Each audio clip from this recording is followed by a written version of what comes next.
Stories of horror, greed, and murder. Mythologies of creatures. Cultures from the deepest bayous and the thickest of woods. Rumors of ghosts and witches. These are the tales and legends of the Deep South, weaved together through the tapestry of time, out of the dreams of those long past. This is Waking Ribbons.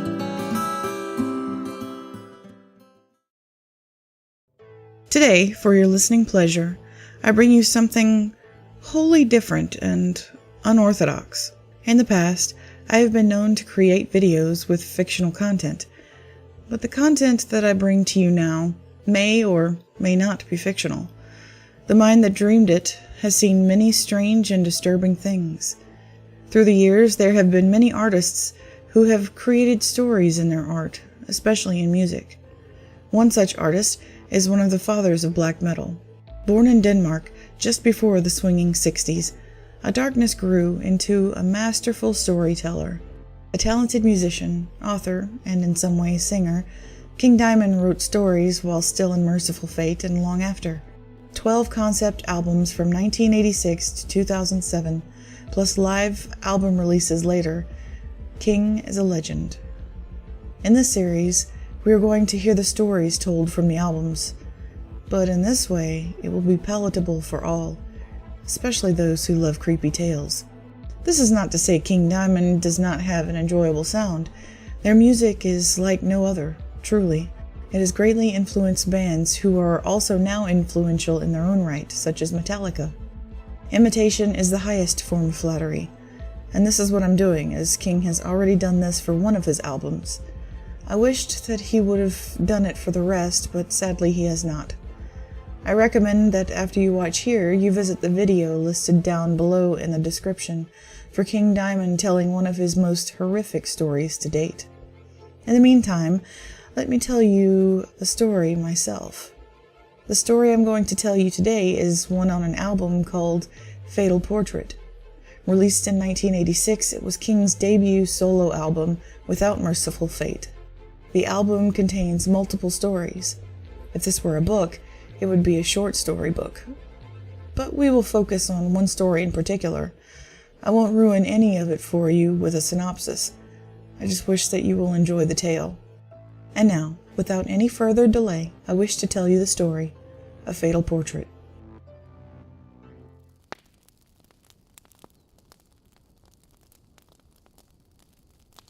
Seven years have gone. It can no longer be left undone. The candle must be burned again, and pain must follow the unholy flame. So burn, burn, burn, and free the spirit from its chain.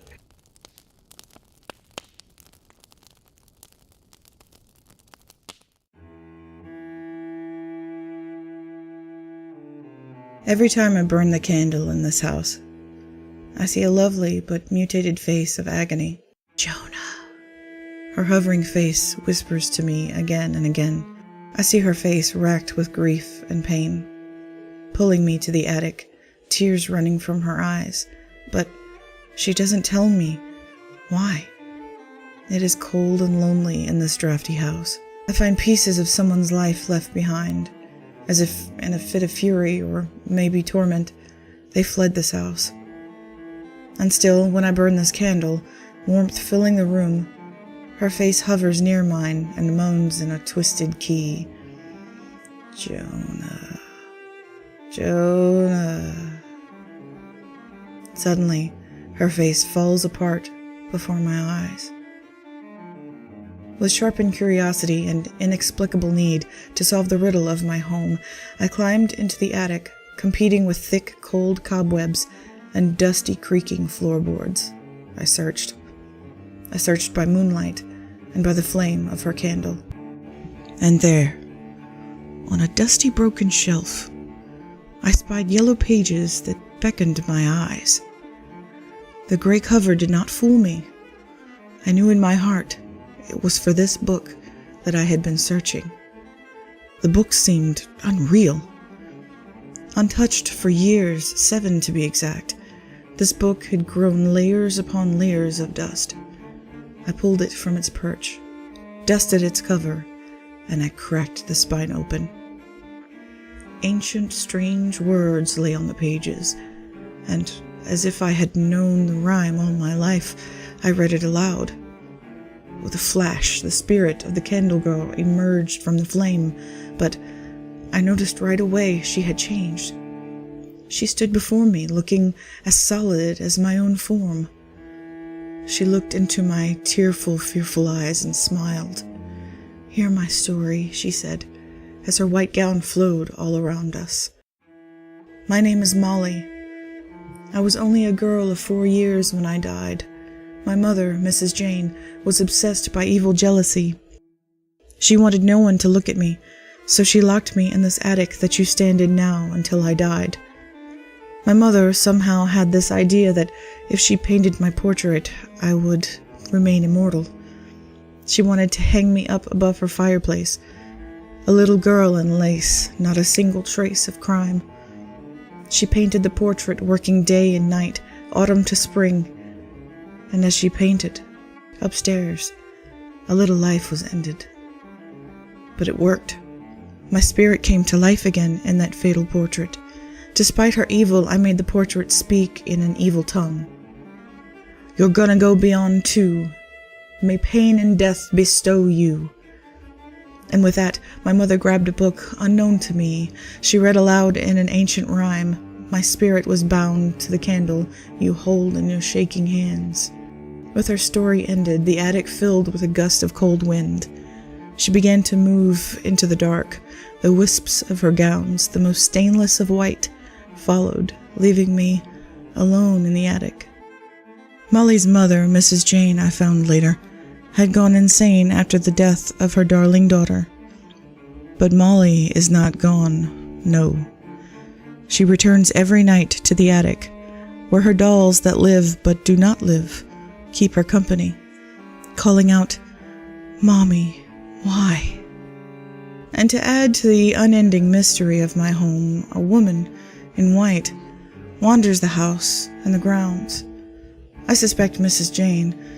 You might see her, but be warned, she is not there. She carries a secret, one that you must be wary of, for she is evil. So evil that she refuses the ferryman after he said, "There's only room for one." Sometimes, after nightfall, when I am walking out near the lake, I can hear heavy breathing around me, but no one is there. I suspect Sister Margaret.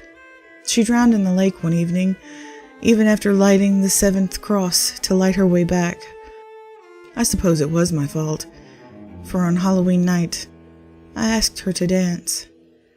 It's not an easy task to remember yourself after you have danced with the devil. Thanks for joining me again, everyone. Please remember to subscribe, activate the bell icon for future upload alerts, and click the like button if you so desire. If you would like to follow me on Twitter and Facebook, the links are in the description, in the deep, dark below. You can also come watch as I conquer the underworld, one live stream at a time on Twitch. That link is also in the description.